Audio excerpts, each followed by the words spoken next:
everyone. Good evening.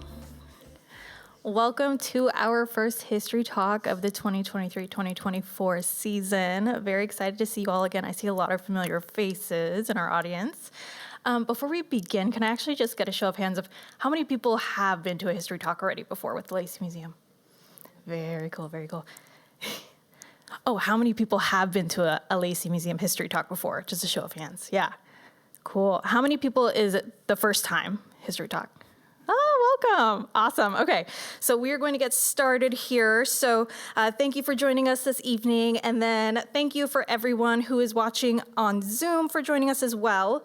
For those of you here tonight, if you haven't already, we'd love for you to sign in so that we can get a head count for this evening. You can do that after the talk. You can also use that form to sign up for the newsletter. My name is Felicia. I am the museum coordinator at the Lacey Museum. Our speaker tonight is Paul Webb, who will share his insights on the service club origins of the Lacey Fire Department and the work of its many volunteers to provide 24-hour-a-day fire and medical protection to Lacey and Thurston County. So before we dive in, we would like to begin with a land acknowledgement and some museum news.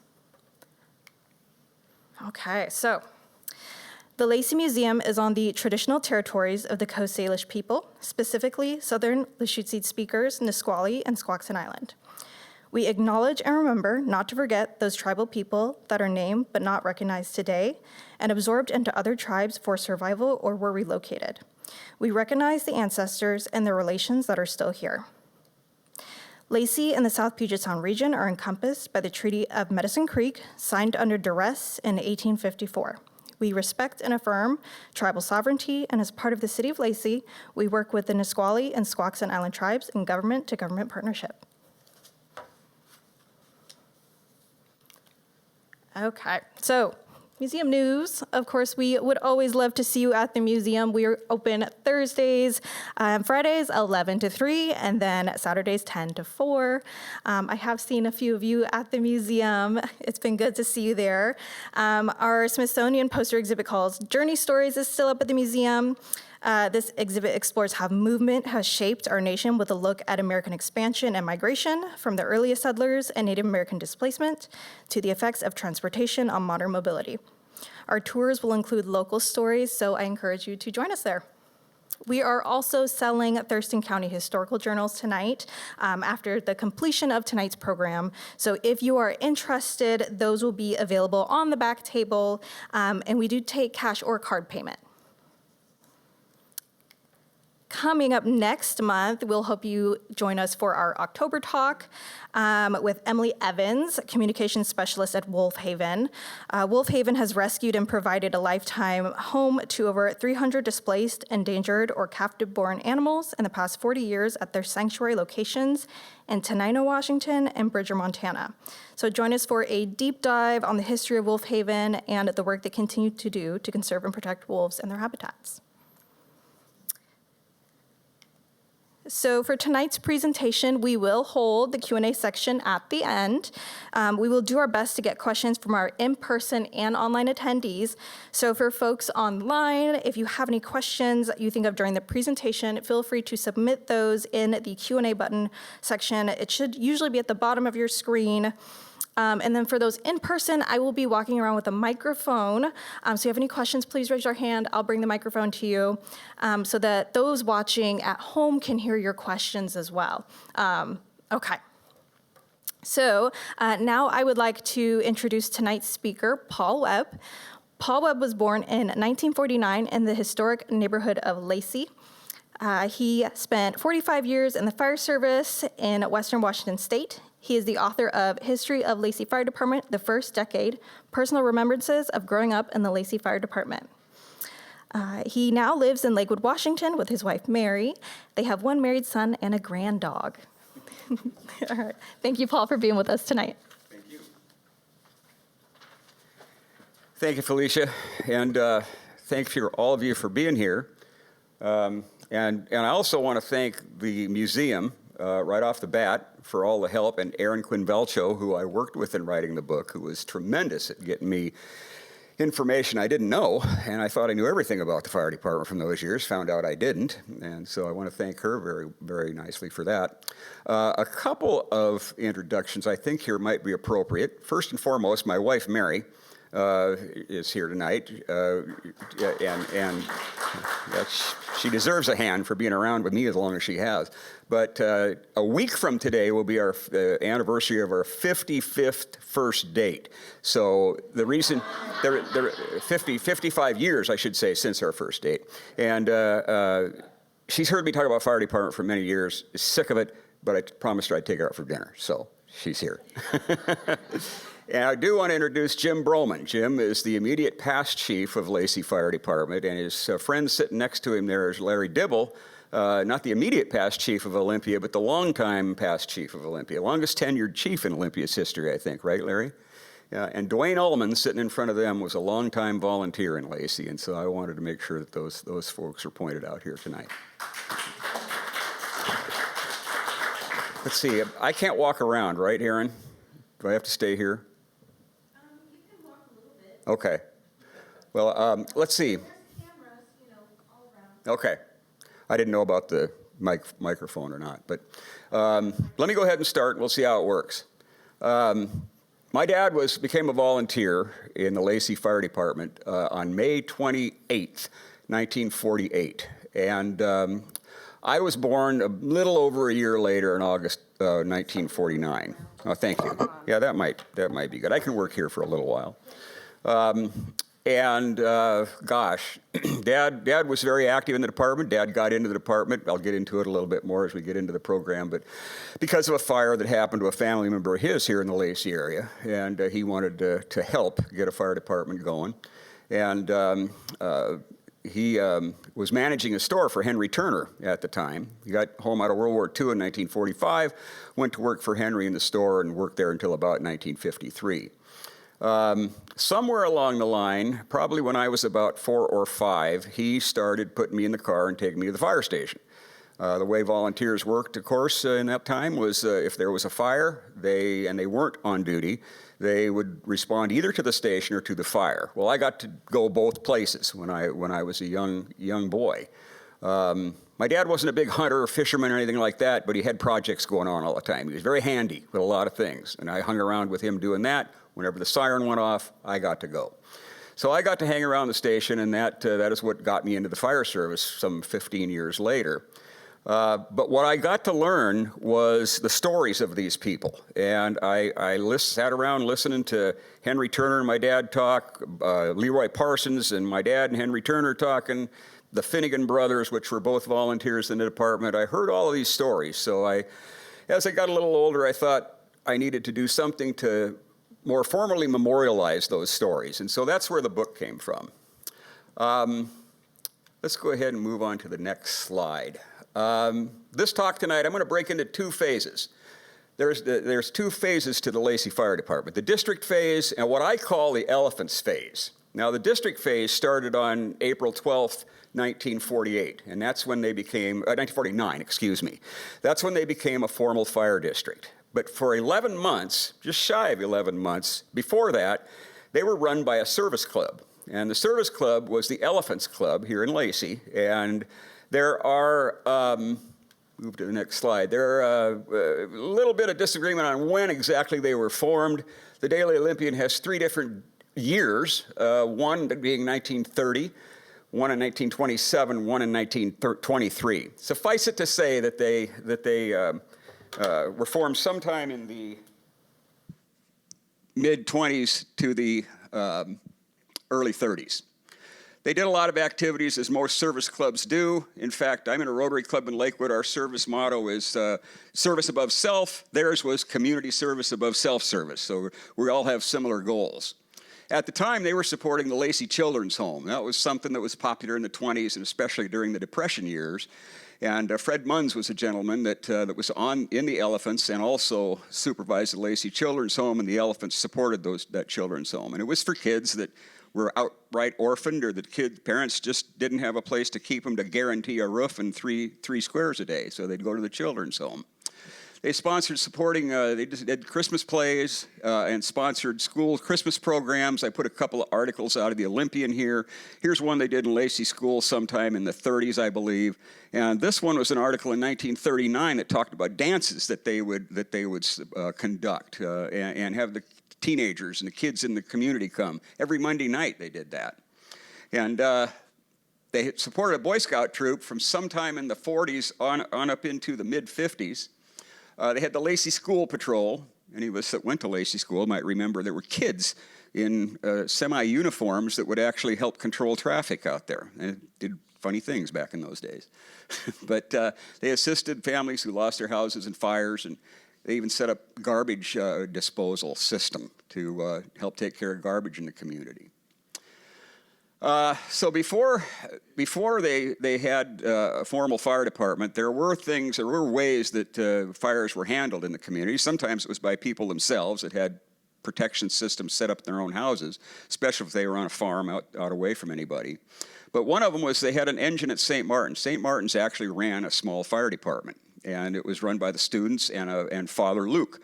Father Luke organized that, and they had that World War II era pumper. I don't know if that was purchased in surplus or if it was purchased outright from a military supplier, but it had about a 500-gallon tank, a 300-gallon-a-minute front-mount pump on it, and fairly robust firefighting tool. And they would go anywhere in the county. There was never any limitations on where they would go. If they were called, they went there. I'm going to move over to the right. The WFFA was the Washington Forest Fire Association. That was a coalition of logging companies that provided fire protection for their, marketable timber they didn't want to have burned down. And that was actually at the intersection of Martin Way and Marvin Road. And many of us that have lived here for a long time remember that the Department of Natural Resources had their headquarters out there on that same corner. And when DNR came into place, the WFFA moved on. But in the 40s, they were very active. They responded on just about all of the fires in the Lacey and Thurston County area. But they were limited. They had that one station out there, and there was a site out in Little Rock where the forestry responded from at that time. So long response times. The other department that was very active was the Tumwater Fire Department. They are in the record books responding to Lacey and everywhere else in the county. So as long as they had somebody that was able to back up in their own community, they'd take their engines and respond anywhere. So along in 1937, Doc Stansfield, George Stansfield, he was an elephant, a longtime elephant, made a motion to purchase a portable pump. Now, Doc lived near Hicks Lake, in fact, just across from the Thurston County Recreation Hall. You'll see a street there named Stansfield Road. Well, that's George and his wife, Gladys. That's named after him. And he made a motion to buy a portable pump. And they discussed it, and the decision was made to jack it up a little bit. Instead of just a portable pump you can throw in a trunk of a car or back of a pickup, let's get what they called a mobile pumping unit. We would know it as a pumper these days. And Fred Munns recommended that, so Doc's motion was withdrawn, and they went to work raising money. And the way the elephants raised money at the time was their Days of 49 events, and they did that from 1938 39, and they did a fundraising in 1940, but I noticed one thing, in 38 and 39, they were specifically for fire service, to build a fire service in Lacey. In 40, they didn't talk about the fire department. And what happened, it appears, is that as World War II was coming into play, Doc himself was an administrator at the Red Cross. And so I think what they most likely did was start raising money for the war effort. Yeah, a lot of service clubs did that during that period of time. And so we don't see much money going into the coffers during World War II. They took $614 that they had raised in 38 and 39, put it in escrow, and it stayed there until 1948, which we'll get into shortly. But these Days of 49 things were huge. I mean, they did a parade. They do a parade in Olympia. It seems like a lot of parades went on in Olympia for a lot of different events. And this was one of them, and they got people all excited about it. They would do their events at Lacey School. This one was done at the Evergreen Ballroom, and I don't know if you've seen it. I don't know if this is his dad or what, but right here you'll notice Jimi Hendrix eight-piece orchestra. Yeah, I don't think it's the same guy. But let's see. Oh, a little bit about Doc. Doc was born in 1882, came here in 1899 on a three-masted ship parked in Elliott Bay. At some point, decided to jump off the ship and swim ashore. Made his way down to Olympia, stayed here about 3 years, and then went back to Scotland, where the ship came from, where he was from. Became a doctor, so that wasn't just a nickname, he actually was a doctor. However, he was not the first doctor in Lacey. As we know, William Ehlers was the first doctor in Lacey. He didn't have an office in Lacey. His main claim to fame on being a doctor was when he came back to the U.S., he got employed by the Pacific Orient Line and was a ship's doctor for many years. But he was very active in the elephants and is the one that made the vote, even though it got pulled back, but he initiated the vote to get the department started. Oh, shoot. Now, why was Doc interested in getting the fire department going? We don't know. We don't know exactly what happened. Yeah, in the late 30s, still a pretty sparse population, but they were getting some houses around the lake and what have you, and maybe that initiated his concern. But there were indications. This row right here is something called the Mutual Oil Refinery that was in Lacey. I don't know where. They didn't spell out the address, but they did get a series of pictures that showed that burnt. That was in 1937. That could have gotten him interested. Probably one of the more notable ones is the JA Den powder plant out on Dettero Road between Martin Way and Stillicum Road that blew up, killed 10 people, and injured 6. One of the injuries was a guy by the name of Scott Yarborough that you will see as one of the charter members 14 years hence. And then these 2 other articles, this one right here and this one right here, contribute to the formation of the department, however, years later. And I'll get into that. There was 4 houses burned on Union Mills one night in 1944, and then this house here that burned in April of 1948. This was my dad's cousin, and that's what part of what I think motivated Henry Turner to talk to Doc Stansfield about regenerating the escrow money and getting more money built for a fire department. But we'll talk about those in a little while too. Now, was kind of interesting here, they do these fundraising events in 1938 and 1939, but then by 1947, and this is an excerpt. Actually, the actual excerpt is off there on the left, but I surrounded it with that blue frame there. Says, reported by Ralph Goodrick of the Fire Committee, that it was necessary to form a fire district before it would be feasible to enter into the fire protection business. So it's almost like somewhere along the line they decided maybe that was too much, that they weren't going to operate a fire department until maybe they could be a part of a campaign to get a district established and then let them establish it after it's voted in by the people. And so, but then I got a gap. I have a gap of about a year in their minutes where I don't know exactly what changed their mind. What I do know is this, is that on the minutes of 5/18/1948, and now this is key because you talk about damn the torpedoes and full speed ahead. Things really start to move fast with these guys from this point on. You'll see that on May 18th of 48, the principal business of the meeting is to look at a fire truck being sold by the Midland Fire District, okay? So they somehow changed over from, gee, maybe we ought to let a district form first and let them do it, to we're organizing a fire department.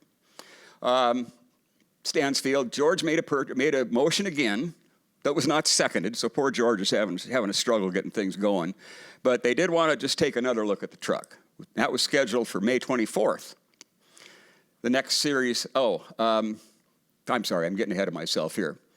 The next thing that happens that I think, and that several people think, got things going. Now, Larry, you know what you know, things weren't all that great between Olympia and Lacey back in those days sometimes. So I have to get, full disclosure here.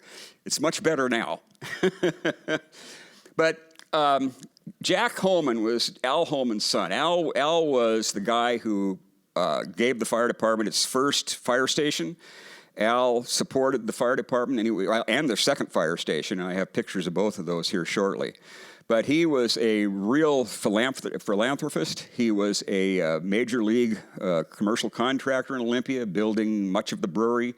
I believe he built Capitol Pavilion. He built the State Theater, built the Leland Rockaway building, which still stands at Washington and 4th in downtown. Built Tumwater Falls Park, a lot of that. And so he was a real mover and shaker. and was 100% into Lacey. He wanted to see the best for the Lacey community. And so his son, Jack, is still alive. And when I was researching the book, I got a hold of Jack. And Jack and I, in our first meeting, I think, talked for about 4.5 hours. And in the next one, about 3.5. So I got a lot of information from Jack. And one of the things I had done is printed out a lot of articles just before I went even signed about different fires that had happened. And I had heard a story for many years growing up in the Lacey Fire Department about how the city of Olympia was terrible. They would not respond outside the city for anything. In fact, there was a fire one day that was just across the borderline. They came right up to the boundary. They stopped, and they wouldn't even put a hose line on this house, and it burned down. And I heard that story for years. But I really had no idea where it was, whose house it was, what all of the circumstances of it were. In my mind, I thought, well, the boundary would have been Boulevard Road, because back in those days, it pretty much followed a line of Boulevard Road, which would intersect about 4th State and Martin Way, just west of that. And so I thought that's where it was. It's somewhere on Boulevard Road, and they wouldn't put it out. Jack's looking through this list of fires I had. He said, Hepburn, that's the one. He said, that's the one that built all the animosity between the Lacey Fire Department and the Olympia Fire Department back in the 40s and 50s, and that animosity continued up to 1964 when they had the first incorporation attempt, and most of those volunteers that were around in 48 were still there in 64, and they were the ones that got fired up about the incorporation of Lacey instead of letting Olympia come in and annex. And so we had quite a discussion about that, but I started getting into some of the specifics of it. Well, the Hepburn house was somewhere north of Martin Way on Slater-Kinney. That was 2.5 miles away from the city boundary with Olympia, so some things weren't making sense to me. Well, then I come across the Nelson home. Now, this fire happened in 1938. Yeah, this fire happened in 1938, so 10 years before the Hepburn fire happened. But it was indeed a fire on Smith Street. I don't even know if that exists in Olympia now, but it was a half block outside the city, and Olympia was aware of the fire. They responded. They got almost to it. The battalion chief became aware that it wasn't, or the chief, I don't know if they had battalion chiefs then, but the chief became aware that it was outside the city, and they turned them around, so they wouldn't go to the fire. Well, what I think happened is that fire happened in 38. A lot of the old-timers knew that. The two stories got kind of amalgamated together, and the volunteers here became convinced that the Olympia Fire Department was flat evil, and really said it. So they became the antithesis of that. They were going to respond anywhere, and ultimately they did. So let's continue on. Oh, and questions, by the way, I probably say I want you to hold them to the end, I guess, for administrative purposes. Let's go to the 25th. This is the day that the Lacey Fire Department started, in my estimation. Here's the actual minutes exist over here that I got from Aaron. And I repeat those minutes in there. It says, it moved and seconded by Goodrick that Munns be instructed to draw a check for $500 to the Harvard Midland Larchmont Fire Department, now known as just Midland, for a third of the price of the fire truck. This time the motion was seconded by Stansfield, and so George got a win on that one, and the motion carried.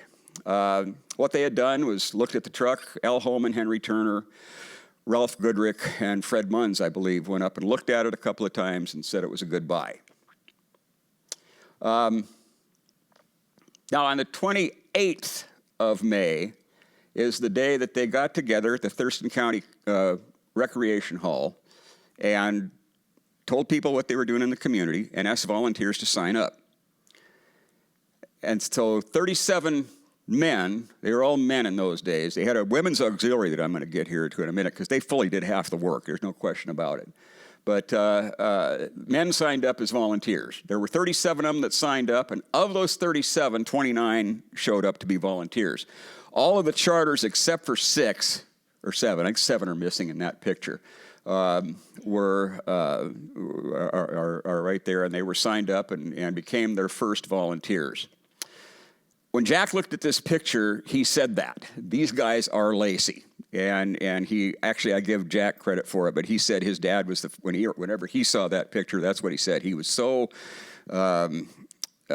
just enthused with what they were doing and just loving what they were doing. I said, these guys represent Lacey, at least at that time and day. They represented everything good about Lacey. Also on that night, now the commissioners, or excuse me, the Elephants Club had been doing quite a bit of research. They had met with actually a Lakewood fire commissioner. Lakewood was organized in 1940. The legislature in the state authorized fire districts in 1939. And so Lakewood up there in Pierce County was the second district to be formed. Sumner was before us. But Lakewood was the first standalone. They were not a city around, not a city that was part of the district, were they part of. And so they came down, gave Lacey a lot of advice on how to organize a volunteer group, what the structure of a fire department, fire district would look like. And they appointed on that night I.L. Himmelberger, Monroe Burnett, and Jack Campbell as a committee to run the fire department. Well, they had studied it enough that they knew how the structure needed to be set up. So they, in fact, operated as commissioners. That committee operated as commissioners. And when these guys got signed in as volunteers, they had a chief, and it was Andy Sprout. I keep pressing the wrong button here. This gentleman right here, Andy Sprout, was the first actual chief of the Lacey Fire Department. Now, he was only chief for 7 weeks because after the volunteers got into place, they decided that they were going to elect all of their officers, all of their fire officers. And the next gentleman that they elected was Leroy Parsons. Leroy's standing in front right here. And he was the chief for the first 3 terms. They did one-year terms, and Leroy was the chief for the first 3. And then he served part of another term a few years later, but he had tremendous respect in the community. And I just knew him as an unassuming barber. He was my barber for 20 years. He had a shop at St. Martin's College to begin with and eventually moved it down into Lacey.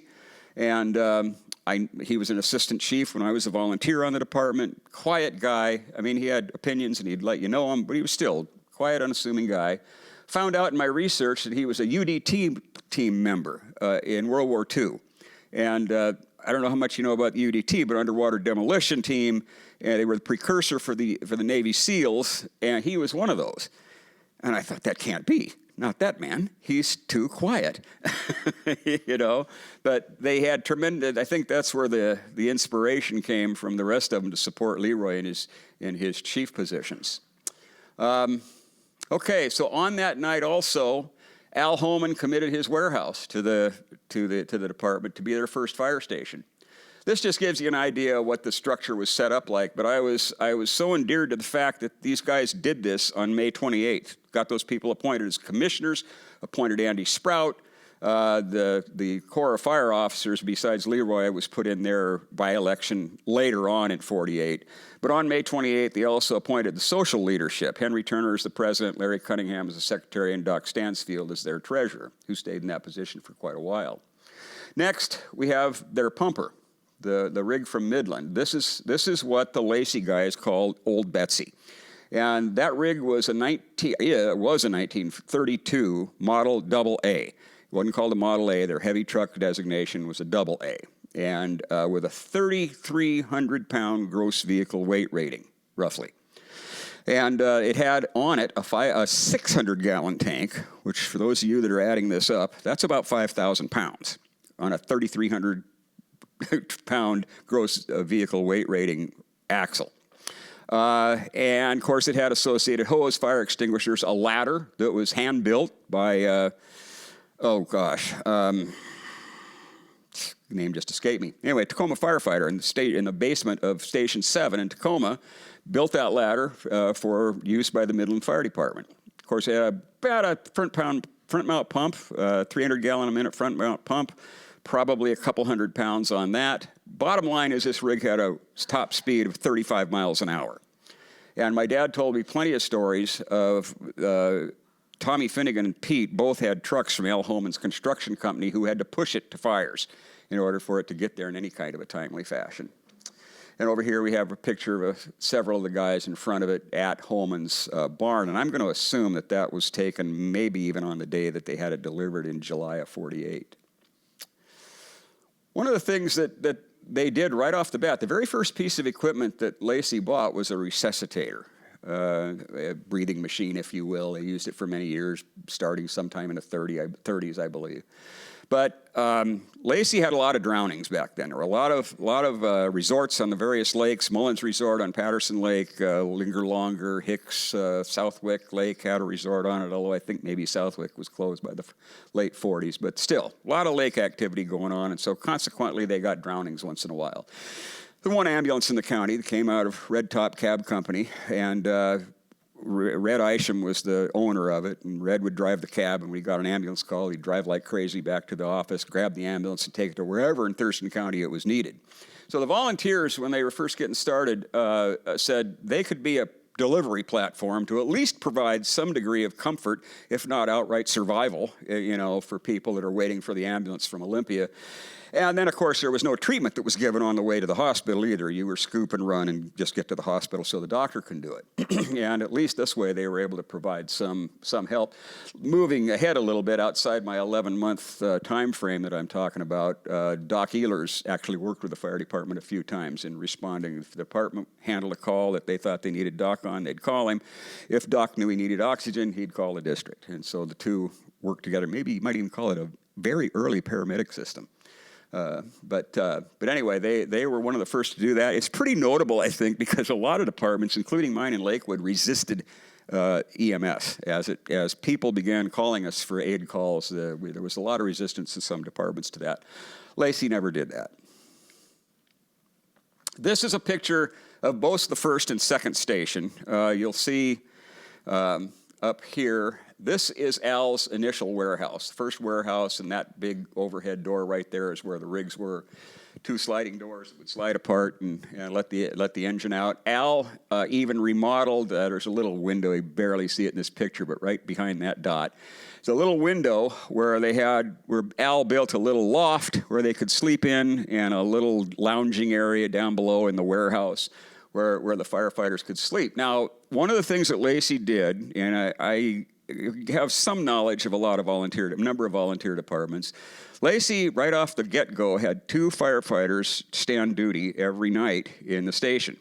During the daytime, they were handled by people in Turner's Market, which included Henry and my dad and Henry's 3 sons that we'll get into here in a minute, and my mom and Margaret, which both would do the call down to other volunteers whenever a call came in. That was for daytime. But at nighttime, they had people right there at the station, and that's kind of unheard of in most volunteer departments. Most of them were out from home response, and they provided too. They weren't there every night. There were times when one couldn't make it or both couldn't make it, and they had to do a from home response. But by and large, they covered them every night. Over here is Al Holman. My dad referred to Henry Turner is the father of the Lacey Fire Department, Al Holman as its patron saint. And I think that's probably a pretty good description. The other picture over there is Larry Cunningham. Larry was quite a mechanic, and so he did a lot of the maintenance on the rig, or at least supervised maintenance on that rig. And it was, let's face it, it was 10 years old by the time they got it, so it required some help. What's that? Yeah, yes, I do. Well, I shouldn't say that quite so confidently, but Aaron, is this not Holman Lane? Is that called Holman Lane that goes down right by that? It's right behind Cutter's Point, and the post office are in this area right here. So the road with the horses is Pacific. Yeah, right here. That's the intersection of Pacific and Lacey Bowl. That's Pacific. Yeah, and then Carpenter is going from the upper left to the middle right. Carpenter's going to be down over here. Carpenter will be down way over here in the other way. So you'd have to look, but that building right now, the warehouse is a workout area, workout company. But it still exists, and Lacey Glass is actually right in front of that building right now. So, but anyway, that's the best I can tell you, Jim. But just know this: that the post office and Cutter's Point Coffee is right here. Cutter's Point would be right here in this corner. The old Prime Connection restaurant would be over here, and then the post office back here. But and then this building is the old brick plant. This became Station 2.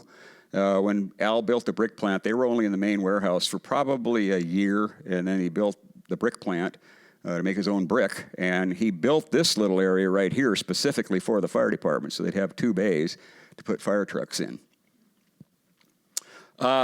Let's see. One of the things I've got to mention about the Model AA, too, is that it was manufactured into a fire truck after Midland bought it in 1942 by T.A. Peterman Manufacturing. Well, T.A. Peterman is the guy that started Peterbilt. In fact, he'd actually started the Peterbilt company in 1939.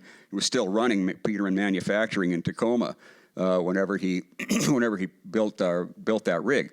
Being as knowledgeable on trucks as he is, I can't figure out why he put a 600-gallon tank on it. But I confirmed that it was. Fred McPherson, many of us that have been firefighters remember that name. He was an old-time fire equipment salesman, and he started out as a volunteer on that rig, and his dad was chief in Midland. So I called Fred to get confirmation of the size of the tank, and he indeed said it was a 600-gallon tank. This is the loft. My dad did a written history of the department back in 1994, and Dad went into the building to Al's warehouse and found the loft area and the lounge area strangely intact after all those years. So you can see here is where the firefighters would go up into that little room up there where a couple of beds were, and apparently an oil stove heater. And then down below, they had a wood stove that they could use to keep warm in that warehouse. And Jack Holman he loved telling me the story. Tommy Finnegan put a bunch of heat lines through that wood stove so the guys could have hot showers. And I guess if you turned that water on before you were ready for cold, or before you got the cold water on, am I allowed to say somebody running bare-ass naked out of the shower screaming? Well, it's kind of too late now, isn't it? Yeah. That's it. That's simply how he described it. What's that? Yeah. Well, that's all I have in mind. Okay. Community communication. How did they let people know there was a fire department? How did people know? How did the firefighters answer the calls when they came in? Well, they had a phone in Turner's Market. They had a telephone there that they could answer in the daytime. On Sundays when the store was closed and other times when the store was closed, Henry and Margaret kept a set of bells bigger than this one. This is not a great rendition of the actual bells they had. They probably had 6-inch bells. I know we could hear it easily from our house, and we lived 2 houses up from them. A guy by the name of Fred Oscar lived right next to Henry and Margaret. Pete Finnegan lived next to Fred. Alex Amons, who was a volunteer, lived across the street from Fred Oscar. So a whole bunch of them right in that old hysterical community. I think there were 12 people that lived right within a couple of blocks of the fire station. And a bunch of them on Ulrey could hear those bells. So if they rang and they were outside, and many times they always were, and Henry and Margaret couldn't get to it, then the phone would be out on the porch during the daytime, and they'd run over and answer the phone that way. At night, there were people at the station that could answer the phones too, but at times when it would ring and somebody didn't answer it, at least it was on Henry's porch, and enough people lived close by, either my dad or Pete Finnegan or Fred Oscar or Henry, if they're home, could answer it. But then the other problem was they didn't get the emergency number in the phone book until 1949. So they're operating as a fire department in really July of 48 is when they got going. But they're operating as a fire department. People don't know who to call or what to call. So they handed out business cards with the number on it. Margaret and Henry had what was described as the largest store in Lacey at the time, all of 5,000 square feet of it. But they handled everything. They handled clothing, they handled hardware, they handled produce, they had a meat cutting operation back there, amazing operation. I even worked there for a little while. 3944 was the emergency number. It eventually evolved into 73944 and then 3573944, but they kept that number until 911 came along in, I don't remember what year. You guys can help me with that. Okay, they can't. Like me, I forget stuff like that. Yeah. But that's how they would answer their calls, and then let's see, the other way they had of community communications. This is not a great slide, but people like seeing overlays or overhead views of their community. So this is where Holman's warehouse was. This is the grocery store. And let's see, you've got Mac McCann, lived there. My mom and dad lived right behind that dot. That was Henry and Margaret's house, Pete Finnegan, Alex Amon's, right behind those trees somewhere. And so just to show you how close all of them were, and then if you didn't understand it from there, I created another little overhead that shows you where Turner's Market and how all these people were a stone's throw. One I left out is Al's office was right here. And he had an architect/engineer by the name of Ray Christensen that worked in there. When Ray was at the office and not out in the field somewhere, he would be the first one to get the truck and take it to a fire. And many times, Tommy and Pete were working over here in one of the warehouses, and they would be available for a response. So they had a pretty robust daytime response if there was with everybody around. This is how the firefighters communicated. Originally, they had this air horn that came from, White Center. They put that on the original station, the home and warehouse. This siren, you'll see, this was how it was described in the Olympian, sat on top of the Leland Rockaway building, that one I told you that Holman built at Washington and 4th. And it's a moaning mini. They called it moaning mini. And originally, the Lacey firefighters had just the air horn here, but eventually they got the siren, and it was pretty cool the way they had it set up, because the air horn would blast like 5 or 6 times, and as the air horn stopped, the siren was spooling up, and as the siren would come down, the air horn would go off another 5 or 6 times, and they ran that cycle like 6 or 7 times. And so, it was just as good at shocking people into life as a defibrillator. Yeah. And we actually used that. We were still using that when I was a volunteer in the 60s. And believe me, as we started getting more and more aid calls and that siren was going off all the time, we heard about it. The Women's Auxiliary. I said that the fire department was formed in May of 48. You can see that the ladies didn't mess around. October 13th was their first organizational meeting, and they were very active. Look at the stuff that they did. This is the stuff, even after the elephants always helped until the department was formed as a governmental entity. And even after that, they helped a lot. But this is just a short sample of what they did. But they served refreshments at the Death Head Derby. Now, the Death Head Derby, out where Cabela's is, when I was growing up, there was a motorcycle racetrack out there. I didn't know it was a motorcycle racetrack. I just know that my cousin and I took our go-kart out there and raced it around. But it actually was the motorcycle track where they did this Death Head Derby. And the volunteers would serve refreshments there. For what? Really? They were serving something called a Death Head Derby? But it made sense because they were already on the scene. And so they were right there to take care of any aid calls that popped up from a wreck. But you see the benefit, the dances they did, there were dances going on. Lacey Fire Department and the auxiliary put on programs. You see turkey dinners here that they hosted. And they were constantly in a money-raising form. Even after the district was formed, they still didn't get tax money. It was formed in 49. They didn't get any tax money until 51.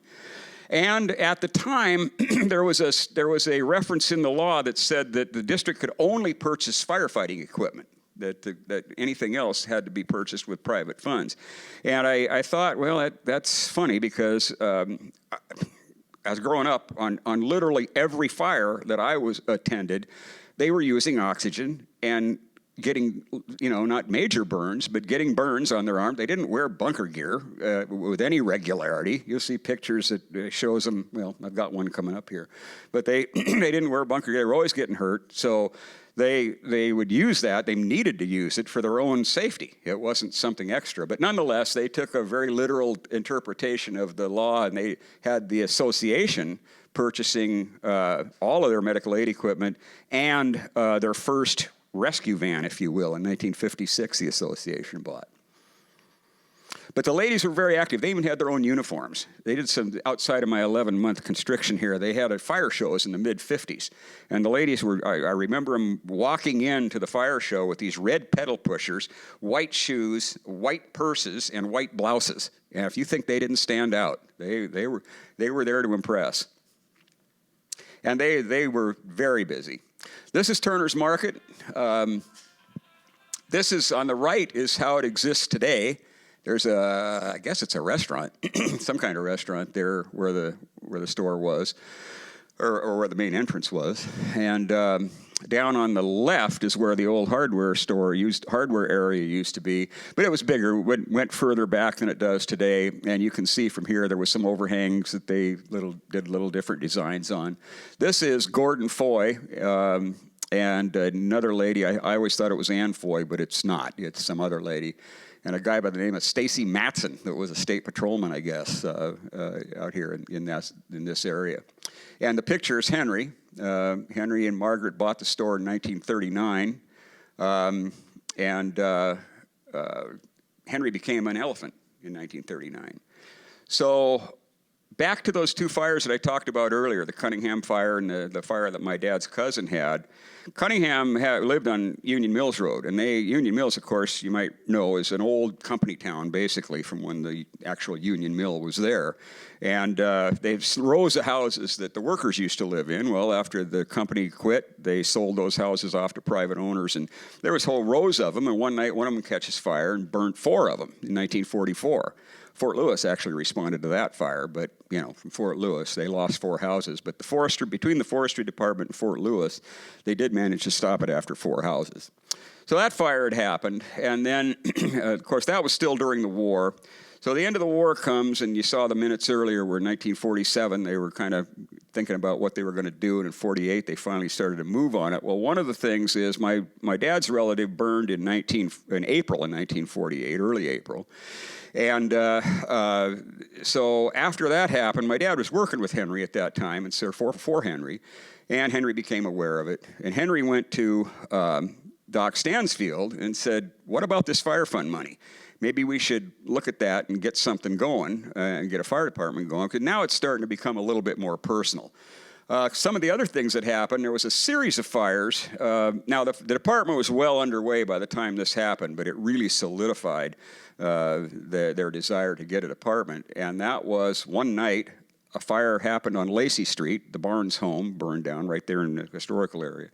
Barnes home burned down. They had a fire at the mushroom plant. They had a fire at a motel up just outside of Olympia, and Billy Frank Jr.'s house, which you saw him commemorated in the land use deal we had in the beginning. His house burnt down, and so that precipitated an investigation by the county.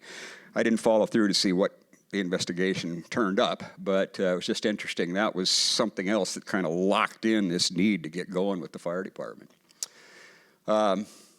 Henry ran the store, of course. He was the meat cutter. My mom worked in the store. What would happen is, let's see, I think I can safely, there we go. This is the fire response crew, basically, in the daytime, along with Ray Christensen and the Finnegan brothers occasionally. But my dad there on the far left, Doug Turner, Don Turner, Ron Turner, Henry, and then Margaret on the right, and my mom on the left there. The ladies, when a fire would come in the daytime, they'd start the ring down. They had a call list to the volunteers that they would call. And I should also point out that in the nighttime, there were specific ladies that were assigned groups to call whenever a fire came in. So Marge Christensen, Ray Christensen's wife was one. Helen Finnegan was one, and I can't remember who the third one was, but they playfully called them the call girls.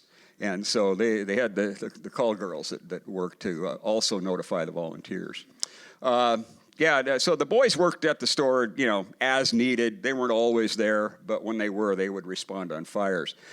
I have an interesting connection. I mean, besides growing up with the Turners and hearing all the stories and what have you, my dad, at 1958, took a job at West Coast Grocery in Tacoma. Ron, the oldest, or not the oldest, the twin of Don. He might be the oldest, I can't remember. But anyway, he started working with my dad at West Coast Grocery. And then along about 1979, Ron's son, Mike, starts working with me in Lakewood Fire Department. So real solid connection there.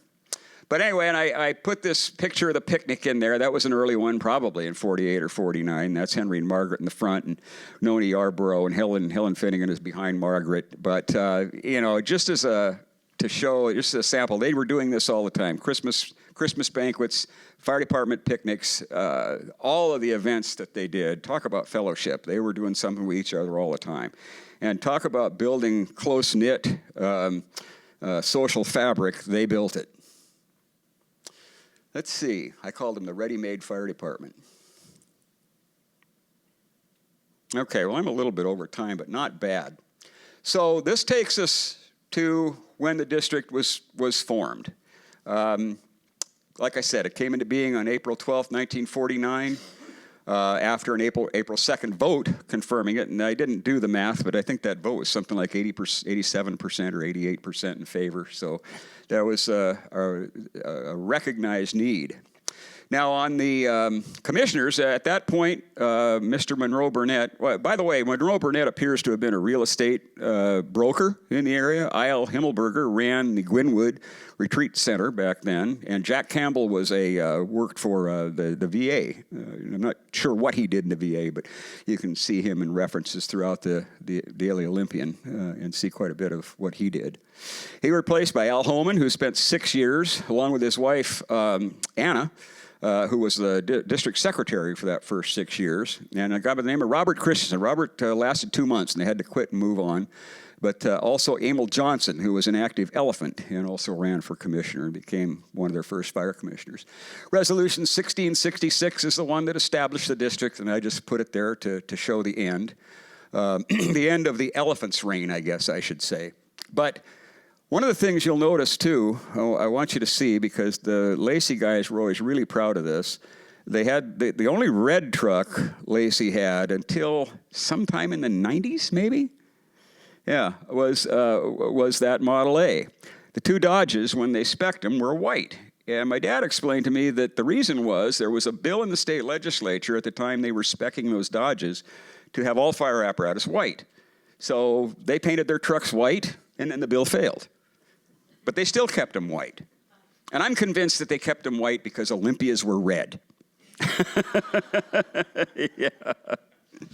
But, so anyway, then we come to the end of it, and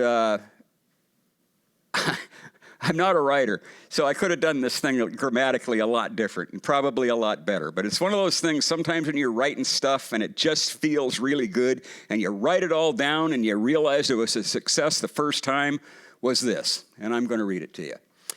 In just shy of 11 months, these good people put on benefit dances, dinners, carnivals, and baseball games to garner funding, arranged housing for a truck and fireman, researched and purchased the truck, a resuscitator, and associated equipment, designed a training program, set a schedule for providing 24-hour-a-day coverage, set up communications for responders, set the bounds for a fire district, established administrative, operational, and social leadership, researched and executed the process to form the district, then took it to a vote and prevailed. The greatest generation is mostly known for its dealing with the Great Depression and World War II. They should also be known for how they loved their communities the way these people did. And I think we're open to questions.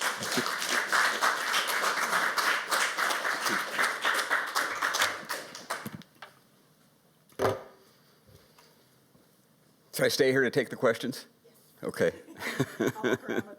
Okay. Thank you, Paul. That was great. All right. We are going to start our Q&A section of the talk. So if anyone has questions in person, go ahead and raise your hand. I'll bring the mic over to you. And then people online, you can go ahead and submit those questions, and Aaron will read them off for us. So anyone to start?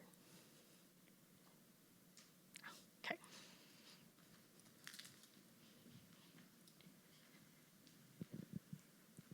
Well, first, I want to thank you for writing all this down and living it and helping the people that you helped. So my quick question is, did anybody from Lacey go and take care of fires in Olympia? Well, gosh, that's a good question, John. I don't have any record of that. There's plenty of records of them responding through Olympia to get to North Olympia. A couple of chimney fires out in North Olympia. That's a pretty long response time, but yeah, they go down East Bay Drive, get out to North Olympia. They did that a few times. They were in South Bay and East Olympia. But you have to understand one other thing too, is shortly after Lacey organized, there was a fairly quick succession of other fire districts. Rainier was the next one. I don't know what year they formed, but it had to be in 49 or 50. By 52, South Bay was District 8, and so 5 was Black Lake, that came, I think, was in 52. 6 was East 53. 50 East Olympia was 6, and by the time they were doing the fire shows in 1954, 55, and 56, there were, I think, 9 fire districts, with McLean being the last one at that point. So they formed fairly quickly after that. So that, and then I might add that once there was mutual aid, Olympia was a very quick responder. They were very willing to play with that. And there was a lot of calling back and forth. The other thing that's interesting to know, so I think I used the word animosity. I don't think it was really animosity as much as it was kind of a friction, because Olympia came out and taught them how to use the resuscitator after they first got it. So there was a lot of combined training going on, even though there was this friction about the boundaries. I haven't been here very long, only since 75. It seems to me a lot of the faces and names and characters that I see forming the fire department also formed the city. Is that right? Well, yeah, in the sense that the fire department that the school district was a very active participator in that too. Both of them, Olympia started some pretty aggressive annexations in the early 60s, mid 60s. And yeah, those same people, my dad, Leroy Parsons, Henry Turner, Al Holman, Fred Oscar, I think, had moved out of the area by that time. Pete Finnegan was involved in that. So they were the boots on the ground, kind of, going out and knocking on doors and putting up signs and going to the meetings and getting the attack organized, you know. Because there was a pretty strong contingent that wanted to annex into Olympia, wanted Olympia to annex, but they were convinced that the city doesn't pay enough attention even to the east part of the city at that time. How are they going to take care of the super east part of the city, you know? And so there was a lot of effort to get that turned around. But the fire department was a real key player in that. We do have an online question. This person wants to know what were some of the largest or most significant fires in Lacey over the last 60 years? Yeah. During those times? Is that what she's talking about? Just in the last 60 years, you know. Oh, in the last 68 years. Well, Evergreen Ballroom would be one. The sports center in I think they had the Dodgers, so 1949 or 50, out on Martin Way, just outside of Olympia, was a pretty good-sized building, as I understand it, 30,000 square feet, which is pretty good size for those days. That was a significant fire that they had. Now, they asked about in the last 68 years.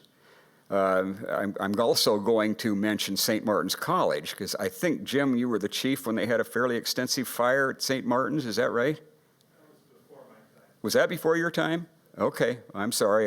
They had a very extensive fire at St. Martin's College, and just talking to Dwayne Ullman here, talking about these long ladders that the fire department had. They didn't have an aerial at the time, but they did have something called a banger ladder. It was a 50-foot ladder. It could be used to reach the upper stories of St. Martin's.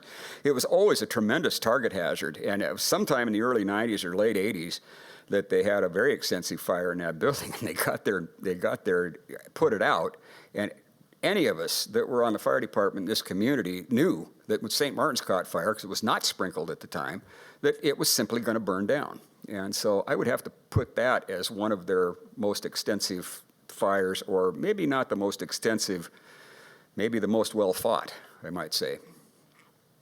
And others, Larry, Dwayne, if there's somebody else. Oh, the Chalet? Yeah, there was one. Actually, I was on this one. The Chalet fire, they had the building at Panorama City is still there. Yeah, thank you. I appreciate that, Larry. That would have to be one of the more extensive fires, too. It's a 2- and 3-story building. It's cut into the land there at one point where it's 2-story, but there's a portion of it that's 3-story, and it had an attic. It was a V-shaped, and both the Vs were somewhere between 150 and 200 feet long. And they had a fire in the top floor of one of the Vs that got up into the attic and went both ways, extended through the whole attic. And it was put out. It was knocked down by some tremendous tactics.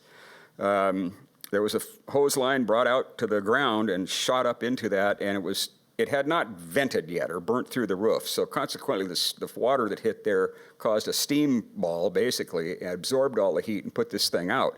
Now, I was on that fire. I saw the big hoo-ha going on after we knocked it down.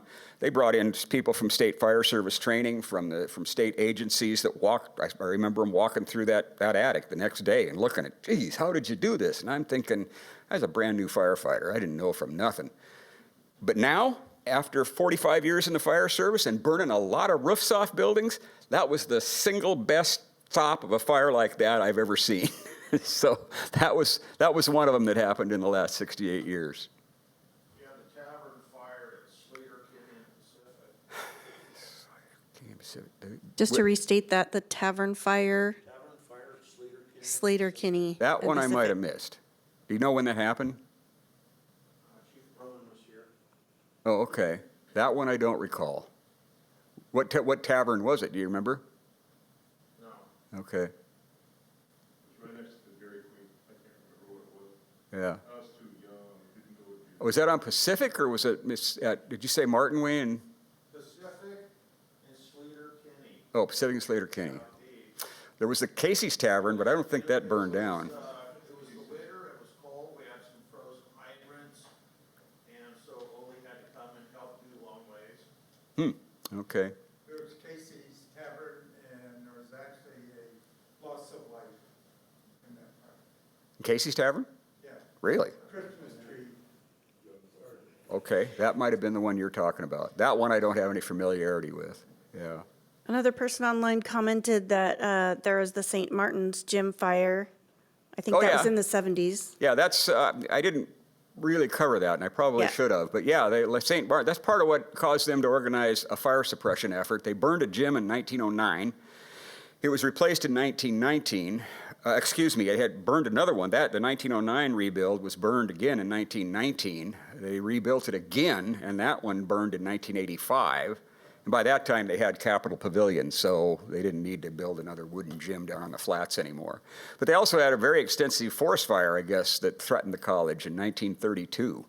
And so somewhere along the line, something precipitated them buying a piece of fire apparatus because there was nothing else around except for Washington Forest Fire.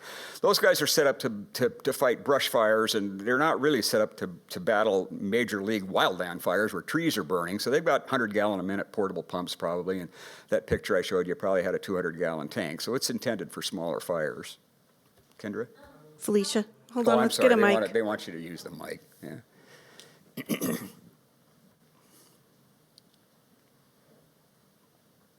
Do you know how and when the St. Martin's Fire Brigade merged with the Lacey one?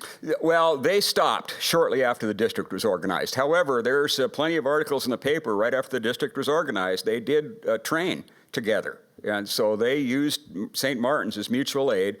And listen, the Lord tells us to love our neighbor, and I think that's part of how St. Martin's, a Catholic college, expressed that.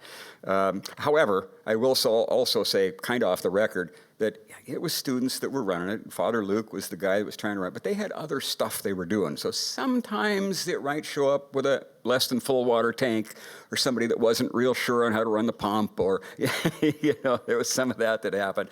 A few years, and I think probably within the first couple of years after the district was organized, they disbanded their fire department. Yeah. But it was an interesting thing that I did not, I shouldn't say I didn't know it. I knew that they had some suppression effort, but I learned more details about it. But surprisingly, the college doesn't have a lot of history on that either. They got me a couple of pictures that I used there, but that was about it.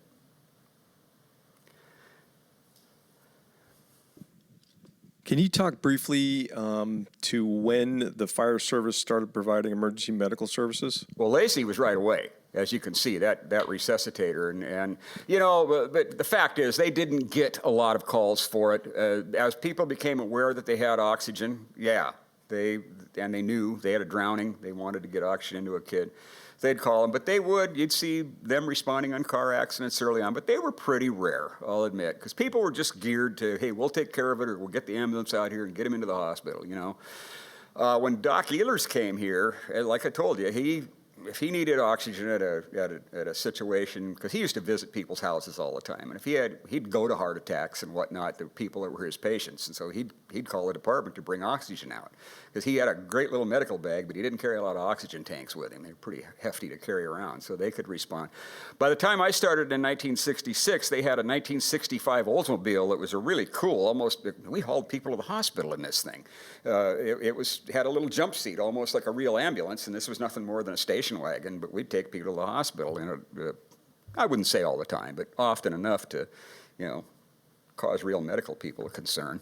But that was how you got people around. Back then they were still using the old ambulances. You didn't have paramedic system yet. I'll tell you this, Lacey organized the Medic One system, or was key to organizing the Medic One system in the mid-70s. 74. Lakewood never had a paramedic on its department until 1984. And so what happened is, as the citizens became, there's a lot of theories out there about how the fire service got involved in emergency medicine. It's real simple. The fire insurance companies established the ISO that said, hey, we've got to have this many fire stations, they got to be this far apart, you should have this much staffing, you should have this many pumpers. They've got very specific on what you should have. Consequently, that allowed a considerable distribution, or a good distribution of fire stations. It was perfect to put medics into and EMTs and use them to respond. And a bunch of citizens in the 50s became aware that they had oxygen, and that oxygen was good for heart attacks. Then the calls started up. They got aid kits, mostly they used for themselves, but they could also use it on other people. Eventually started going to car accidents and all manner and fashion, to where it has gotten today. And my own editorializing, I guess, a fire station, a fire department is an obvious platform to send that kind of service to. Well, we're at 7:35. We could probably, 37, we could wrap this up. All right. Thank you very much. One more question. If people are interested in purchasing your book, where could they do that? I was going to bring, I just had 4 copies, but I was going to give them out because I knew I wasn't going to make any money on it, and I was right. But it's better to have the information out there than it is to, because people that have an appreciation for the foundations of our history can better build on that foundation. And I want to read you something that I took from my friend Larry Dibble the other day. This is kind of sad. Larry was trying to put together a model of the Olympia Fire Station, of their dispatch center that they used to have in that station. And they got some equipment from a museum in New Jersey that was closing down.